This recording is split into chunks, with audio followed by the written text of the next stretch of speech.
Story number 1, the closing shift. I used to work the night shift at a KFC just off the highway. It wasn't the worst job I ever had. The pay was whatever, but I liked the quiet that came with the late hours. No screaming kids, no rush hour lines, just me, the buzzing lights, and the occasional customer rolling through for a late bite. We closed at 11 p.m., but I usually stayed until around midnight, counting the register, mopping the floor, and checking inventory. Some nights, it felt like a ritual more than a job. Lock the front doors, clean in silence, wrap things up, and leave. It was a Thursday, mid-October. I remember that clearly because the air outside was finally starting to cool, and we had that weak autumn smell coming through the front doors every time they opened, like dry leaves and a bit of damp earth. The store had been dead all night. 1 or 2 people came in earlier, nothing memorable. Around 10:45 p.m., a guy walked in, skinny, pale, maybe late 40s. He wore a beige windbreaker zipped all the way up to his chin and kept his hands in the pockets. No smile, no small talk. Just walked up to the counter and asked for a bucket of original recipe. His voice was low and flat, but not rude. I rang him up, gave him his order, and he nodded. No thank you. He turned and sat in the far corner of the dining room, back against the glass, facing the counter. Normally, people don't eat inside that late. Most grab their food and leave. It felt odd, but I didn't think much of it at the time. I just wanted to finish up and go home. By 11:05, the place was empty except for him. I wiped down the front counter, glancing his way every few minutes. He hadn't touched the food, just sat there, no phone, no drink, staring forward. I started mopping. The wet floor made that soft, dragging sound with every push. I moved slowly, listening to the hum of the fridges, the soft tick of the wall clock. The guy didn't move. I tried not to look at him, but you know how it is. Your eyes wander. Every time I glanced over, he was in the same exact position. Didn't blink. Didn't shift. It was like he was posing for something. And when I finished the floor, I walked behind the counter and peeked at the security screen we had mounted above the sink. 4 feeds, 1 for each angle of the dining room. That corner where he sat should have been visible in 2 of them, but he wasn't there. I frowned and looked through the glass window of the counter. Still there. I turned back to the monitor. Still not on the feed. I blinked, leaned in, refreshed the view by tapping the side button. Nothing. The booth was empty. The feed was live. At least the little red dot said so. I stepped out from behind the counter, slowly, not really sure why I felt so careful, just a weird feeling in my gut. The air suddenly felt heavier, like everything around me had thickened a bit. The man was still sitting there. I could see him clear as day. He finally moved, his head tilted a little to the side, like he was listening to something. Then slowly, very slowly, he turned to look directly at me. I froze. I wasn't scared. Not yet. But something in the way he moved, like it was too smooth, too rehearsed, made my stomach twist. I gave a small, polite nod. "We're closing up now, sir," I said. No response. I stood there for a few seconds, then glanced at the clock. 11:23. I walked toward him, keeping my pace steady. I didn't want to seem nervous. "Hey, sorry, but we're closed. I'll have to ask you to head out." Still nothing. His eyes didn't blink. Just locked on mine, flat and dull. There was no light behind them, not anger, not confusion, just vacancy. I backed off and walked behind the counter again. My hands were shaking a little now. I picked up the store phone and dialed my supervisor. She didn't pick up. I stared at the silent screen, then hung up. I didn't know what to report anyway. That a guy wouldn't leave? That he wasn't showing up on the cameras? I looked back at the monitor. He was gone. I whipped my head toward the dining room. Gone. The booth was empty. No trace of him. No food. Nothing. I walked over slowly. My footsteps felt louder than usual. The booth was clean. No crumbs. No grease. Just 2 unused napkins folded neatly at the center of the table. I scanned the floor, the windows, even looked out into the parking lot. Not a soul in sight. No car, no footsteps, nothing. I figured maybe I missed him walking out while I was on the phone. I convinced myself of that. Just enough to finish closing. I turned off the lights, one by one, leaving the main kitchen light on last. Before locking up, I did one final check of the dining area. That's when I saw it. A smudge on the glass door, right at face level. It looked like lips, greasy, cracked, and faintly red, like someone had pressed their mouth to the glass. But here's the thing, it was on the inside. The doors hadn't been touched since I mopped. I had cleaned the glass earlier, wiped everything spotless. This wasn't there 5 minutes ago. I didn't clean it. I just stared at it, heart picking up speed. I locked up and left the lights on. The next morning, I came in for the early shift to check the security footage. I told my supervisor the camera might have glitched during close. I scrubbed through the footage from 10:30 to midnight. No man, no order. No one walked in after 10:30. At 10:47 p.m., I'm on camera taking an order at the register, but there's no one in front of me. I'm speaking, typing, and bagging food to thin air. Then I walk to the dining area and start mopping. Alone, talking to someone who isn't there. At 11:20, I pause and stare at the corner booth, nodding like I'm having a conversation. But the booth is empty. The last thing I saw before I stopped watching was me walking toward the camera with that weird expression, the one you make when your brain hasn't caught up with what your eyes just saw. I never told anyone else about it, but every now and then, if I drive past that KFC late at night, I slow down.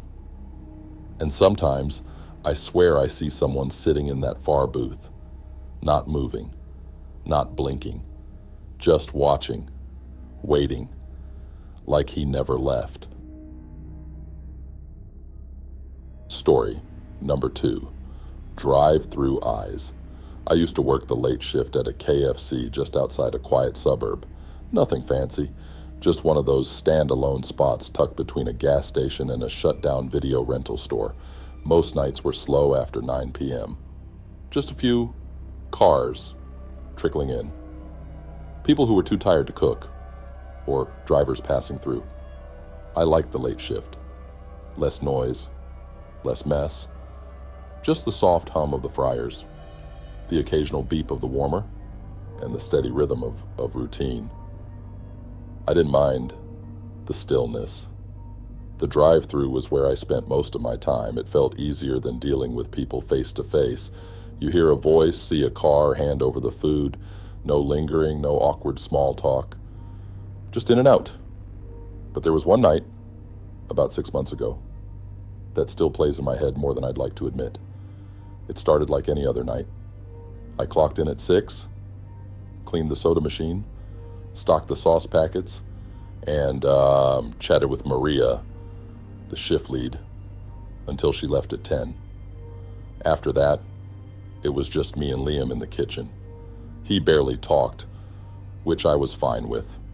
We settled into our usual rhythm. He'd prep the food, I'd take orders, and handle the window. Around 10:30, I took an order from a young couple. They were laughing about something when they pulled up, probably high. They paid in crumpled bills, grabbed their food, and drove off. Windows still down.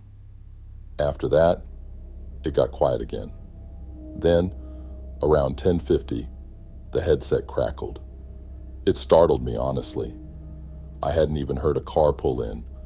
"Welcome to KFC. Go ahead with your order when you're ready," I said, adjusting the mic. No response. I glanced at the screen. The sensor had picked up a vehicle. I waited. Still nothing. I repeated the greeting. Silence. I leaned slightly out the window and squinted toward the menu board. It was hard to see, but there was a car. An old one. The headlights were dim, yellowish, and low to the ground. The shape looked boxy, something from the 90s. Maybe a Buick. I could just make out the silhouette of someone sitting behind the wheel. He didn't say anything, didn't move. I waited another 30 seconds before asking if he needed more time. Nothing. Eventually, I gave up and reset the order screen. I figured maybe the mic in his car was busted, or he changed his mind. I watched through the side mirror as the car slowly pulled away. Didn't order, didn't come to the window, just rolled out of the lot and back onto the street. Weird, but not unheard of. 15 minutes passed. Liam had gone into the back to restock frozen wings. I was alone at the front when the headset crackled again. Same sound, same car. I could tell right away. The headlights were the same color and shape. Same slow approach. The vehicle crept up to the speaker box and stopped. "Welcome to KFC. Go ahead with your order." Silence. Again. I felt that pinch of unease right at the base of my spine, like a quiet alarm going off, but I tried to shake it off. I leaned out again. Same driver. I couldn't see his face clearly. Just the outline. Head straight, both hands on the wheel. I asked if he needed anything. Still nothing. I waited a bit longer, then hit the reset. The car pulled away, just like before. That time, I watched it all the way out of the lot. The taillights faded into the street. I mentioned it to Liam when he came back, but he just shrugged. "Probably drunk," he muttered, tossing a box of frozen tenders into the bin. I thought about calling it in, but what would I even say? Some guy won't order chicken? Just after 11:20, the headset buzzed again. I didn't even say anything this time. I looked straight at the monitor. Same car, same position, still no voice. This time, I didn't lean out. I stayed still, barely breathing, staring at the fuzzy monitor screen. My ears strained for any sound, music, an engine, anything, but there was nothing but a low static hum through the headset. I whispered, "Can you hear me?" Silence. Then, just barely, I heard a clicking sound. Faint, like nails tapping on plastic. It was so soft, I thought I might have imagined it, but it sent a chill through me anyway. The car rolled away again. I didn't move for a long time after that. Liam noticed. "You okay?" I nodded. "Yeah, just tired." We started our closing routine, cleaned the counters, dumped the old fries. I tried to keep my mind off it, but I kept glancing at the monitor, half expecting it to go off again. At 11:52, it did. This time, I didn't bother with the greeting. I just stared at the screen. Same car. No lights on now. It sat there quiet. No hum of the engine. Just sitting. That was worse somehow. I felt my chest tighten. I walked slowly to the side window and peeked out through the blinds. The car had moved up. It was parked directly in front of the drive-through window. No sound, no movement, just there. I couldn't see the driver's face clearly, but I swear he was staring straight ahead. Not at me, not at the window, just ahead. Blank, like he was waiting for something. I stepped back. The floor creaked under my shoes. Then the lights flickered. Just once. Quick. Liam shouted from the back, asking if the power was going. I didn't answer. I was frozen. The guy was still out there. And for the first time, I felt like he knew I was watching. That kind of quiet, the one that wraps around you and presses in, it got into my skin. After about a minute, the car slowly backed out of the lane. No screeching, no headlights. It drifted into the night like a ghost. I didn't see it leave the lot. It just vanished beyond the edge of the camera frame. We closed and locked up quickly after that.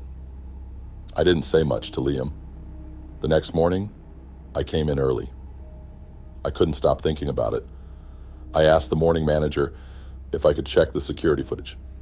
She shrugged and handed me the key. I pulled up the drive-through feed. All night, the car never showed up, not once.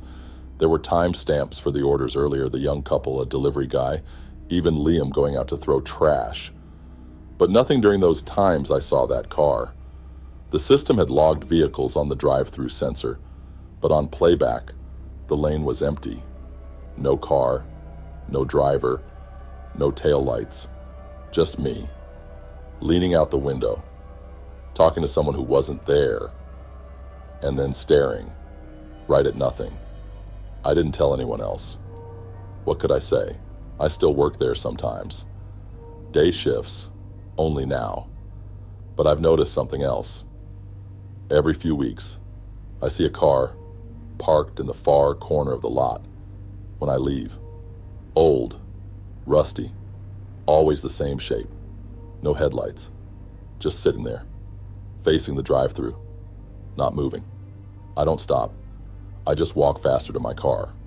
And every time, when I check the rearview mirror, I swear those same pale eyes are watching me pull away.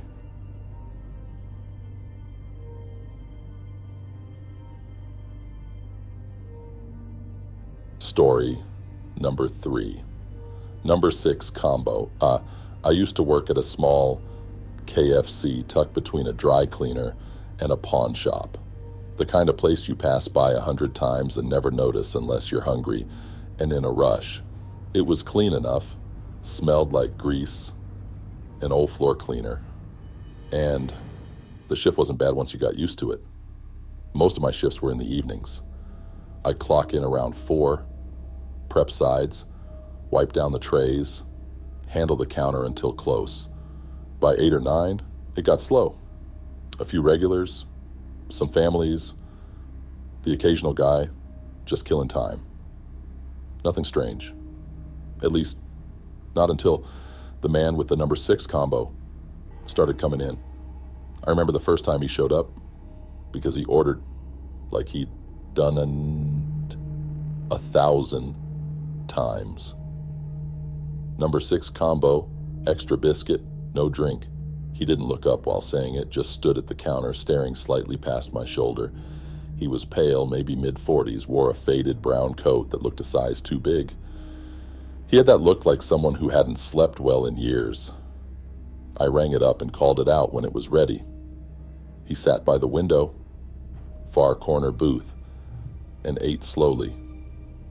Took small bites like he was chewing through something that hurt. He left the tray neatly stacked. Every time. The next night, same thing. Number 6 combo, extra biscuit, no drink. By the 3rd visit, I already had it ready before he finished ordering. I never saw him come in. He'd just be there, standing at the counter when I looked up, always around 8:34 p.m., not earlier, not later, like clockwork. It became a quiet routine, not exactly creepy, just strange. I tried not to overthink it. Some people live by habits. Maybe he was just lonely or retired or liked the food. Then one night, Something small changed. He ordered the same thing, but this time he looked at me. Not my face, just the thought. My name. Tag. He squinted a little and said, "You're new." I blinked. I'd been there for 6 months. "No," I said. "I've been working here for a while." He didn't answer, just nodded slowly and walked off to his booth. That night he left something behind, a receipt, folded into a tiny square, tucked under the tray. I wouldn't have noticed it, but I was wiping tables and felt the paper sticking to my rag. I unfolded it. Same order. Number 6, combo, extra, biscuit, no drink. The timestamp made me pause. It was dated October 17th, 2003. Exactly 20 years ago, to the day. I laughed a little, thinking it was a joke. Maybe an old receipt he carried in his wallet. But the paper was crisp, fresh, not yellowed or worn. The ink was sharp, too sharp. I flipped it over. Something was scribbled on the back. He didn't finish. That's all it said. I showed it to Maria the next day. She shrugged and said it was probably some weird prank. Customers do odd things. We tossed the receipt in the trash. But the next night he came again. 8:34 p.m. Ordered the same thing. I watched him eat. Every bite. Methodical. Precise. I don't know why, but I needed to see if he'd finish. He didn't. He left a biscuit untouched on the tray. Then he left. I checked the booth. Same thing. Another folded receipt. This one was dated October 18th, 2003. Same handwriting on the back. Still waiting. That's when something clicked in my head, like a switch flipping. I pulled up our POS system and looked at archived data. We're supposed to keep records for a while, and our manager, out of laziness more than anything, never deleted anything. I searched number 6 combo. Nothing too strange at first, but as I scrolled back, way back, I started seeing a pattern. October 2003. Every night. Same order. Same time. Always entered under the same name. Derek. I didn't know what to do with that. It didn't feel like something I should tell anyone. I just kept it in the back of my mind.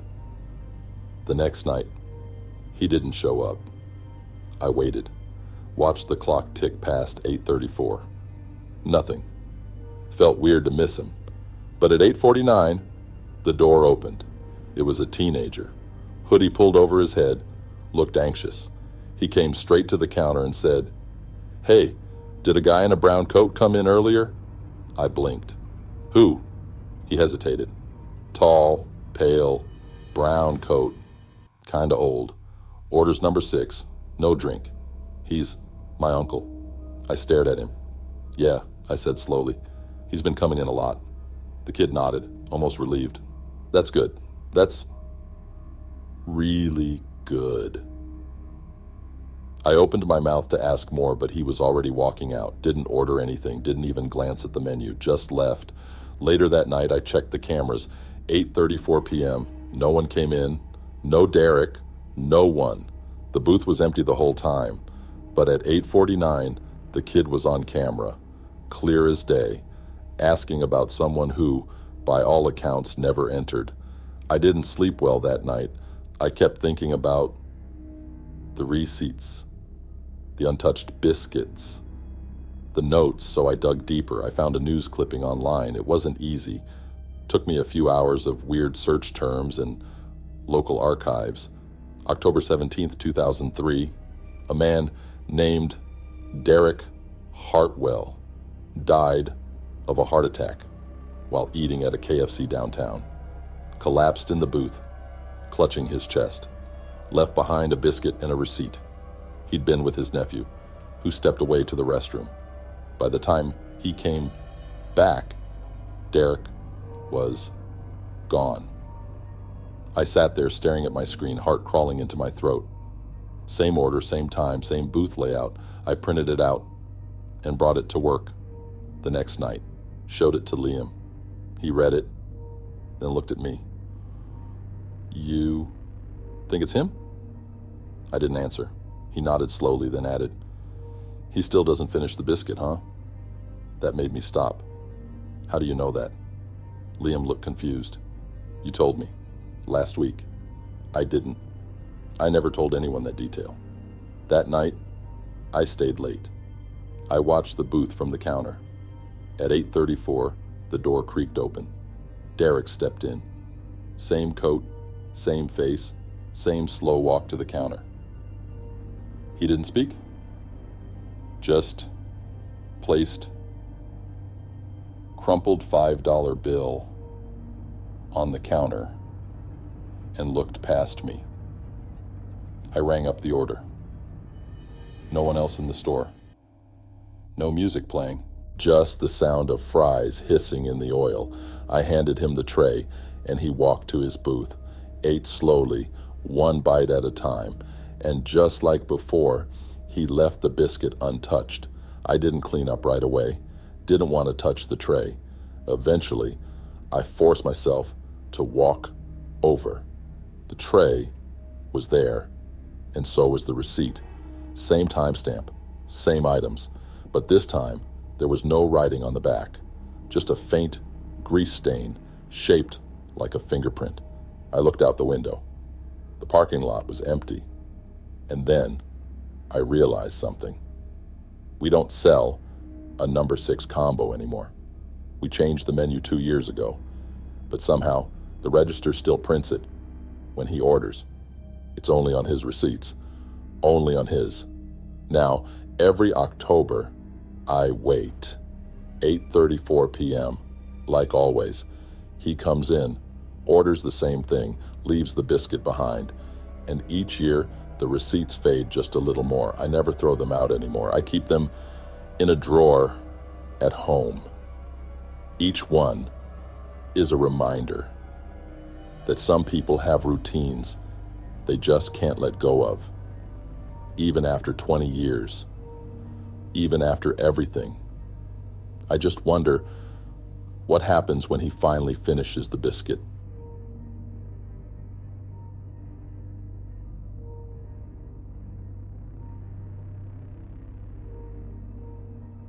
Story number 4. Fryer Room Whispers. I used to close up at a KFC that sat just off a quiet road on the edge of town. It wasn't a big location, just one fryer, 2 warmers, and a walk-in freezer that always smelled faintly like cardboard and old oil, the kind of place where nothing exciting ever really happened. I didn't mind the closing shift. It was peaceful in its own way. After the dinner rush, the whole place would slow down, and by 10:30 p.m., the dining room was empty and clean. Just the soft hum of the coolers and the occasional clatter of someone restocking the sauces. There were usually 3 of us, one on drive-through, one cleaning the front, and one stuck in the back with the fryer. I was usually that last one. I never thought much about it. I liked keeping to myself. The fryer room was hot and a little cramped, but it was manageable once you got used to the heat. The walls were yellowed from years of steam and grease. There was a small fan in the corner that did almost nothing, and the lights above were fluorescent, buzzing faintly, flickering every now and then like they couldn't quite decide if they wanted to stay on. It started one Thursday night, and we were cleaning up, wiping down surfaces, shutting things off. The fryers were already drained and cooling. I was standing at the back, scraping gunk off the floor with a metal scraper. I remember it was quiet, almost too quiet. Even the buzzing from the fridge seemed muffled, and that's when I thought I heard something, just a soft, quick whisper, like a word being exhaled too close to my ear. I turned around fast. No one was there. I stepped out into the kitchen. Jasmine was still stacking trays near the sink, and Caleb was sweeping near the front. No one had been behind me. I didn't say anything. It was late. I figured maybe I'd imagined it. Could have been the fryer cooling down, or air moving through the vents.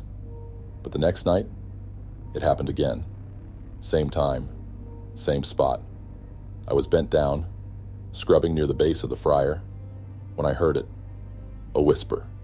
Closer this time. It didn't sound like a word, just a drawn-out breath. It sent a chill up my spine. Again, no one behind me. I stood there for a moment staring at the fryer. I even checked behind it. Nothing. I brushed it off, told myself, maybe I was just tired, or maybe the kitchen sounds were playing tricks on me, but then it started happening every night. Same place, same faint sound, always when I was alone in the fryer room. It never happened when anyone else was nearby, only when it was just me. After close, when the world outside went still, I stopped telling myself it was the fryer, because one night I heard my name, whispered, not loud, not urgent, just soft, right behind me. Daniel. I dropped the spatula I was holding. It clattered on the tile. I didn't turn around right away. I stood frozen, my chest tight. When I finally did look, the room was empty.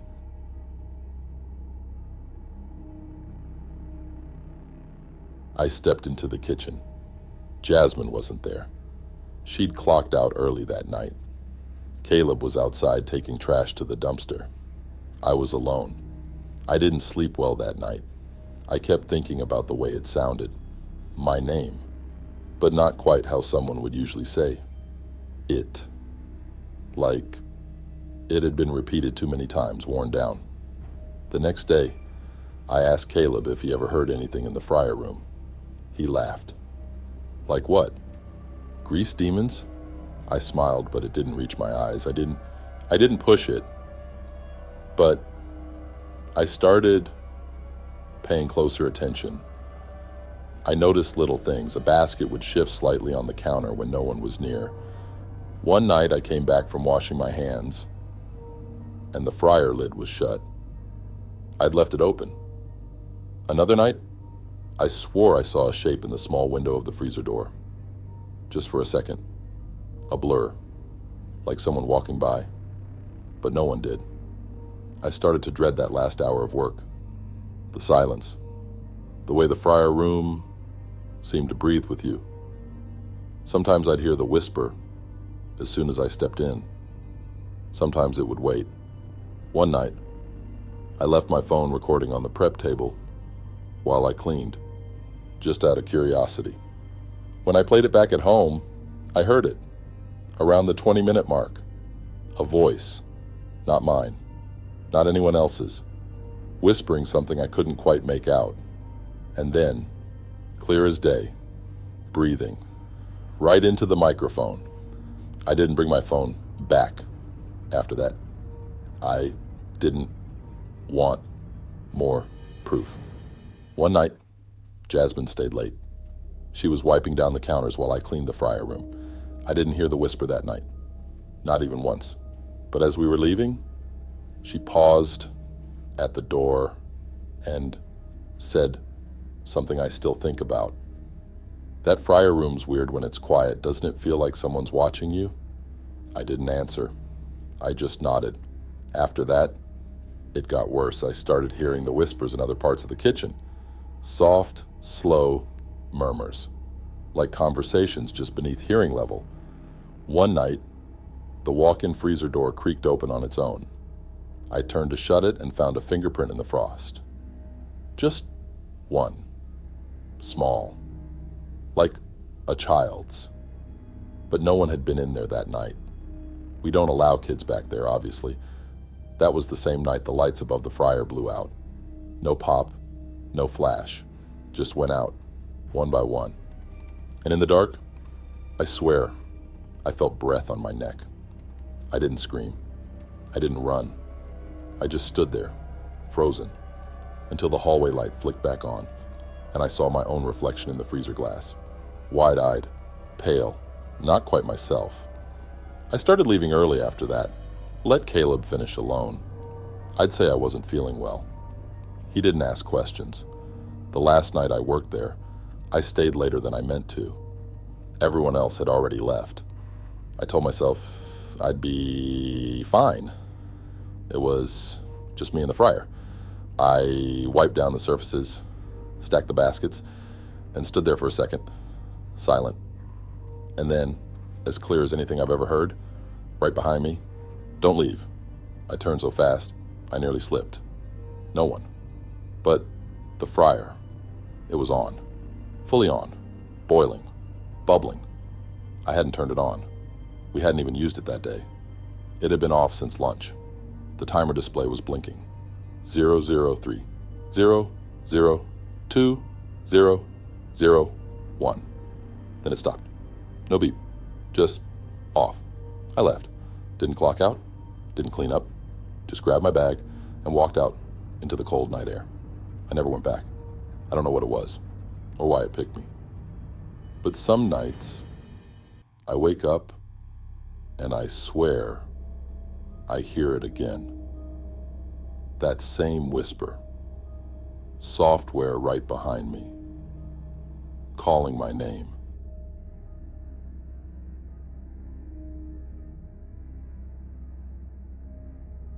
Story number 5. He ordered the wrong thing. It was a regular Tuesday evening, the kind of slow shift where time drips instead of ticks. I'd been working at KFC for a little over 4 months, mostly taking orders and cleaning tables. Nothing fancy, just routine. The dining area lights buzzed faintly overhead, flickering sometimes like they needed a second to catch up with the rest of the world. The floor was freshly mopped, leaving a faint smell of lemon mixed with fried oil. Around 8:15, a man walked in. Middle-aged, maybe mid-50s, tall but slouched like his frame had forgotten how to carry itself upright. He wore a dark coat that looked a size too large, and his eyes were dull, like they weren't focusing on anything in particular. He didn't look around, didn't glance at the menu board. He walked up to the counter and said, "Zinger box meal. No fries." I nodded, punched in the order, asked if he wanted a drink. He blinked once. No drink. I gave him his total, took his cash. The bills felt damp. Not wet exactly, just soft, like they'd been held for a long time. He took his receipt and walked to the last booth by the wall. Sat alone. No phone, no distractions. Just stared at the empty tray in front of him while I waited for his food to finish. I didn't think much of it at the time. People are strange sometimes. That's part of working behind a counter. You learn not to ask too many questions. But something about him stuck. Maybe it was the way he sat. So still, hands folded, back straight, like he was waiting for something more serious than a sandwich. When I brought over his tray, he didn't look up. I placed it down, and he whispered something under his breath. I couldn't make it out. I said, "Excuse me?" He blinked again. Nothing. Then he looked up at me. His eyes were gray, not light gray, flat, like the color of ash or old dust. I nodded politely and walked away. He didn't touch the food, just sat there. Another customer came in, then another. I got distracted ringing them up. When I looked back toward the booth, he was gone. Food still untouched. Napkin folded. Zinger box sealed. Just gone. I walked over and picked up the tray. That's when I noticed something strange. There was a ketchup packet in the corner of the tray. It had been squeezed, just a little, and the red had smeared across the inside of the lid. It wasn't much, but it looked like something had been drawn. A shape, sort of like a letter, or maybe a symbol. It was smudged, like a finger had run through it. I didn't know what to make of it. I wiped the tray and tossed it in the bin. The next night he came in again. Same time, same coat, same order. Zinger box meal, no fries. I hesitated before punching it in. "You sure?"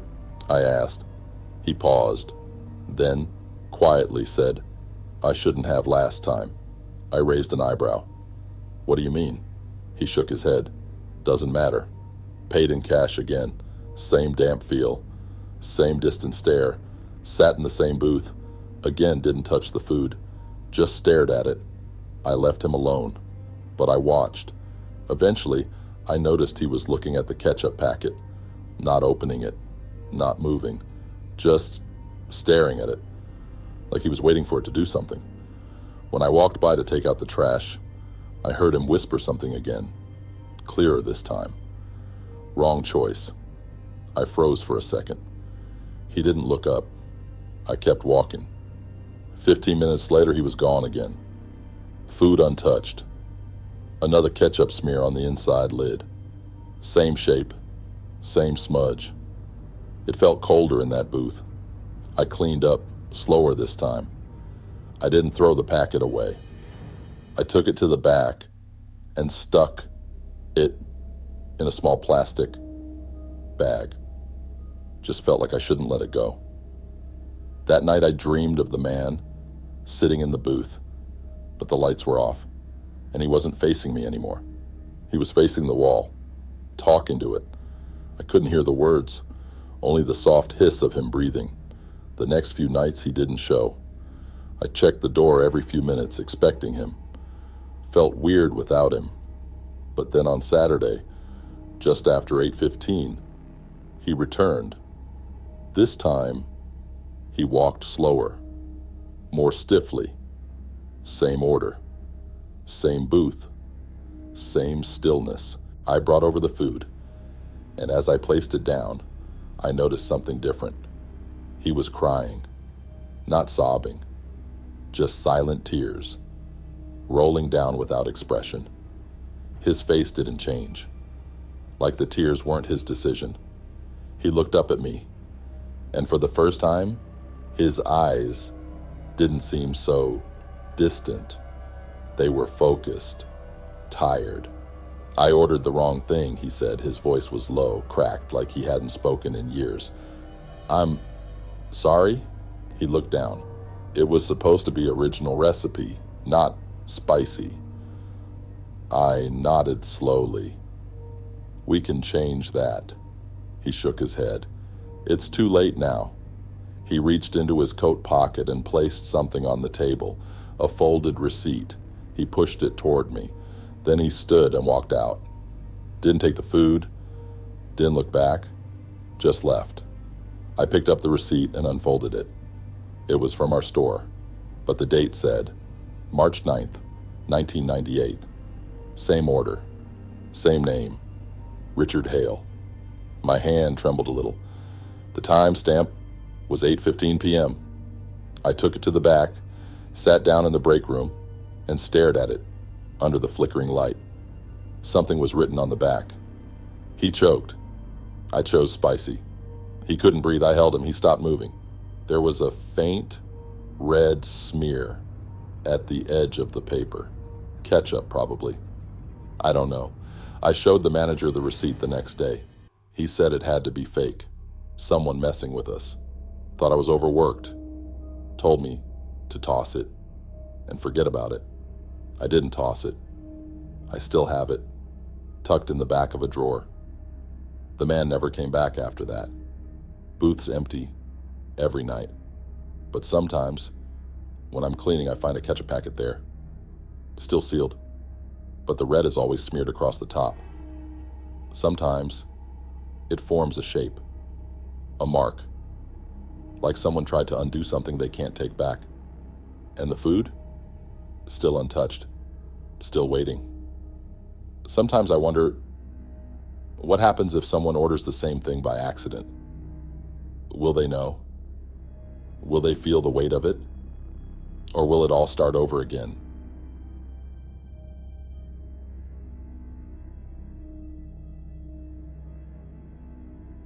Story number 6. The basement light. I was working at a KFC downtown, older building, kind of worn around the edges, the kind of place that had gone through several managers and even more employees over the years. Most of us just did our shifts and went home. No one stuck around longer than they had to. I started working the evening shift a few months in, 4 p.m. to close. I didn't mind it. Less rush, more quiet time. Plus, I could walk home under the streetlights and let the noise of the city wind down around me. There was a door in the back hallway labeled Old Storage, Do Not Enter. It was just past the mop sink near the back exit. No one ever mentioned it. It was always locked. No one had a key, or at least no one ever admitted to it. We joke about it sometimes, calling it the tomb or the friar graveyard, stuff like that. But no one actually cared until I started noticing the light. It wasn't bright, just a faint glow from under the door, like someone had left a single bulb on down there. It flickered sometimes, barely visible under the edge of the door frame. I only saw it when I worked late, usually after 10, when the place had gone still, and the only sounds left were the low hum of the freezers and the soft scrape of mops against tile. I asked my supervisor about it once. Probably just a wiring thing, he said without looking up from the schedule. Basement's sealed anyway, nothing down there but junk and roaches. He sounded like he believed it. I tried to forget it. I really did. But once you notice something like that, it sticks in your head. A light where there shouldn't be one. A space that no one talks about. A place no one opens. One night, I stayed late to help close alone. The others had clocked out early, and I volunteered to finish up. The dining room lights were off, and only the kitchen lights remain. I was emptying the mop bucket near the back when I heard something, a soft clink, like metal tapping against tile. I paused, water still pouring into the sink. There it was again, clink, then a soft scrape. It was coming from behind the door. I froze. The light was on again, glowing from beneath the door. Steady this time, not flickering. I leaned closer, not touching it, just listening. There was a faint sound, like chopping, slow, rhythmic, like someone cutting through something dense. I backed up, told myself it was in my head, that maybe someone had used the room earlier and forgot to shut off the light. Or maybe there was a draft, or a rat chewing something. Still, I locked the back door, turned off the hallway lights, and left a little quicker than usual that night. I didn't sleep well. The next morning, I came in early, just to look. The light was gone. Door was still shut. No sound. No trace of anything. I asked one of the older employees, Larry, about it. He'd been there almost 10 years, which made him practically a fossil in fast food. He got quiet, then shrugged. Some stuff down there's been sealed since before corporate took over this location, he said. Used to be a diner before it was a KFC. Way back, maybe even something else before that. I asked why it was locked if no one used it. He just said, "Some places don't need to be opened again," then walked off. The next night, I stayed after close again. Curiosity had gotten under my skin. I brought a small flashlight from home, just in case. Around 10:45, I stood in front of the basement door. The light underneath was back. Still that same faint glow, and the sound. Chopping, but slower now. Heavier. I don't know what came over me, but I knelt down and looked through the tiny gap between the door and the floor. At first I couldn't see much, just concrete. Then something moved across the floor. It was the shadow of a hand, not a full shape. just the outline, pale fingers dragging something across the ground. I stood up quickly, heart thudding. Then I noticed something else. The lock on the door was old, rusty, but there was dust missing around the latch, like someone had been using it recently. I backed away and returned to the front, finishing cleanup with shaky hands. I didn't tell anyone, didn't want to sound crazy. A few nights later, I stayed late again. I didn't plan to, but the closer called in sick and I took their shift. Around 11:20, I walked by the hallway. No sound, no chopping, but the light was brighter, almost golden like warm lamplight. I stood there staring at it. Something felt different. I stepped closer, just a few feet, then the light blinked out. Instantly, total dark under the door. No fading, no flicker, just gone. I turned and walked away without looking back, but as I reached the kitchen, I heard it. The creak of the door behind me opening, just a hair, not all the way, just enough to let something look. I didn't turn around. I finished closing fast. Didn't even mop that night. The next morning, I came in and told the manager. I expected a laugh or maybe a shrug, but instead, he just sighed. Yeah, it happens every few years. Some of you hear it, some don't. Don't go near it. I asked what it was. He didn't answer, just handed me a list of things to stock and walked off. I haven't stayed late since, and no one talks about the door anymore.